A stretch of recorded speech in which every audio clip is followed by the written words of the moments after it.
This video will describe the basics of nouns. I'll make some more videos on nouns, more detailed videos on nouns later. For now, this is a video on the basics of nouns. So, nouns. What are nouns? How do we use them? Help!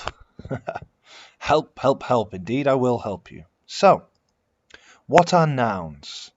Nouns are used to name things in general. They can be used to name people, they can be used to name places, they can be used to name things, and they can be used to name concepts or ideas. So let's have a look at that. Let's start off with names for people, right?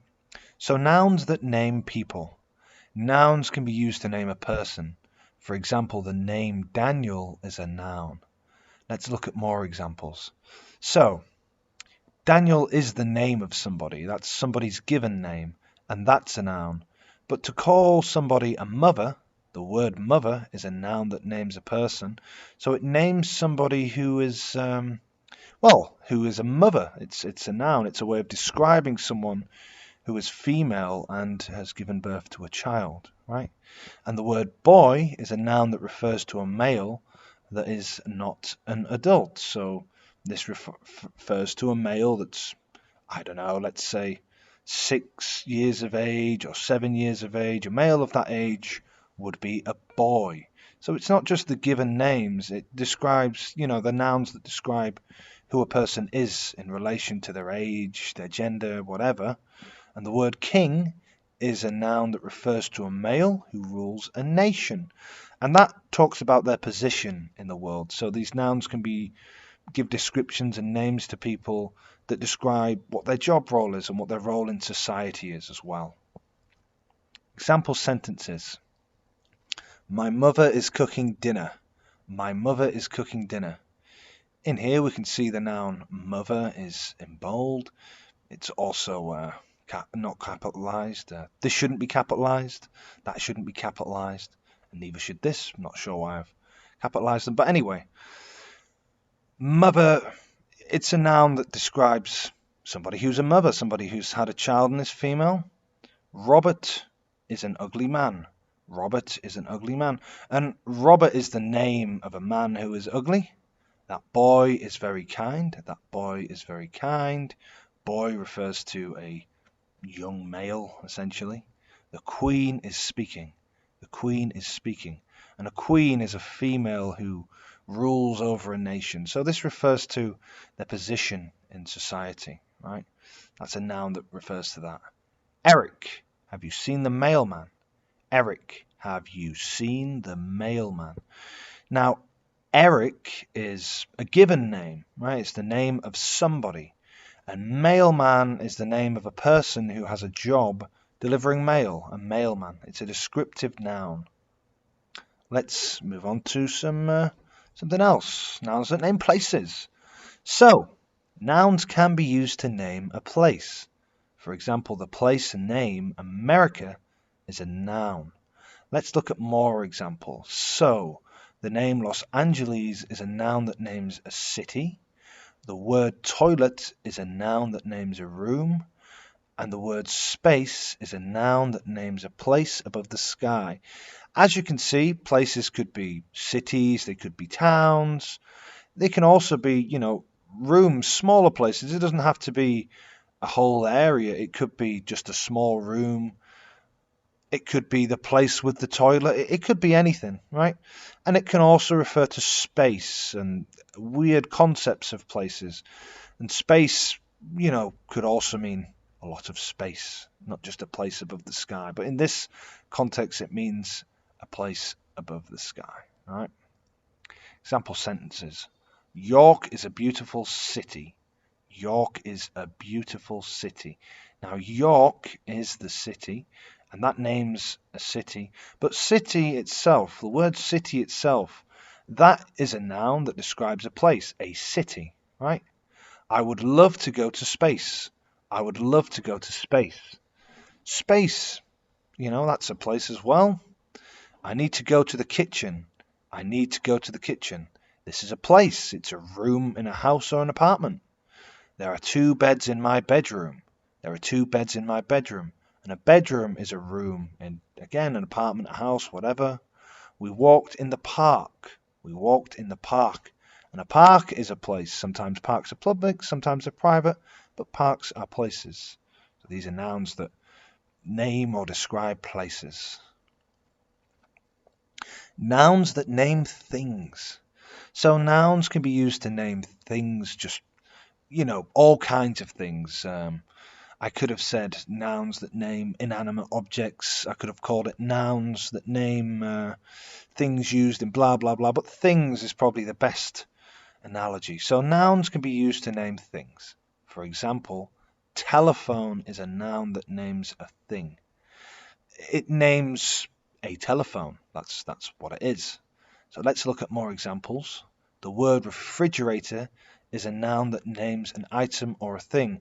Specifically, it names an item that keeps your food cool, and you might be able to freeze things in certain refrigerators if they have a freezer compartment. And the word doll is a noun that names a thing. Specifically, it names a toy that children play with, for example. The word toothbrush is a noun that names a thing. Notice that these things are very distinct. So a toothbrush is used to brush teeth. You couldn't really put it in the same category of thing as a doll, because the use is so different and what they are is so different in terms of appearance. Same with a refrigerator and a telephone. So I've used thing as a coverall for all kinds of items and objects. So nouns can be used to name things. Let's have a look at an example sentence, or a few example sentences rather. My hammer is broken. My hammer is broken. That shouldn't be capitalized, but ignore that. So what's a hammer? A hammer is used to hit nails, and we use it in construction and all kinds of things. Hammer is a noun that names a thing. The window is large. The window is large. And a window, we use that for ventilation and so that we can get light into rooms, like natural light into rooms. And window is a noun that names a thing. I have the keys to the door. I have the keys to the door. Keys, what are keys? Keys are an object that we use to open doors and safes and other things. And a door is a thing, an object that we open and close, and it kind of signifies that there's a room. There's usually something behind the door. It's the entrance to a new room, and it's the sort of intermediary between one room and another is the door. I need to work on my laptop. I need to work on my laptop. So a laptop, again, is a thing, it's an object, but it's very different to keys, it's very different to a door, and it's very different to a hammer. It's an electronic item that we use for entertainment and work purposes. I'm just sitting in bed. I'm just sitting in bed. And again, bed is a noun that's a thing here, and that describes something that we might sleep in or relax in, right? Again, very distinct from these other nouns that name things. And so I've called them nouns that name things because it catches all of these sort of types of nouns, right? Nouns that name ideas or concepts. So nouns can be used to name concepts or ideas. For example, money is a noun that names a concept. Let's look at more examples. The word power is a noun that refers to a concept.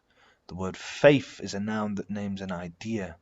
The word intelligence is a noun that refers to an idea. So money, money could be a real physical thing. For example, $1, $5, £10, €3, 100 yuan, 20 ruble, whatever, right? Money could be a real physical thing, but in general, it's an idea that we use bits of paper or something in exchange for real physical things. And by that extension, it's a concept, right? And nouns can name concepts like that. Power. Power could be electrical power, which is a complex, I guess, a scientific concept, but it can also relate to having power or strength, which is also a concept in itself. Faith is a concept that, I guess, highlights your trust in something or ability to trust something. And intelligence is also an idea or a concept, right? And so these are nouns that name these ideas and concepts. And let's have a look at some example sentences in use. Example sentences then. I don't have the power to do that. I don't have the power to do that. This man has a lot of intellect. This man has a lot of intellect. intellect. So the man has this property of intellect, right? This is an intelligent piece of software. This is an intelligent piece of software. And that's a concept and an idea. That's a subjective, mainly subjective opinion, right? Because intelligence isn't a real physical thing necessarily that can be measured. It's a concept. Perhaps there are scientific ways to measure it, but for the layperson, to be intelligent or intelligence, it's a fairly subjective concept. It's an idea. It's an idea. It's not a physical reality necessarily. I wish I had the wisdom to have faith. I wish I had the wisdom to have faith. Wisdom, I'm not sure how to describe wisdom, but it's like understanding based on experience rather than intellect, right? And that's a concept. And faith is like you trust in something.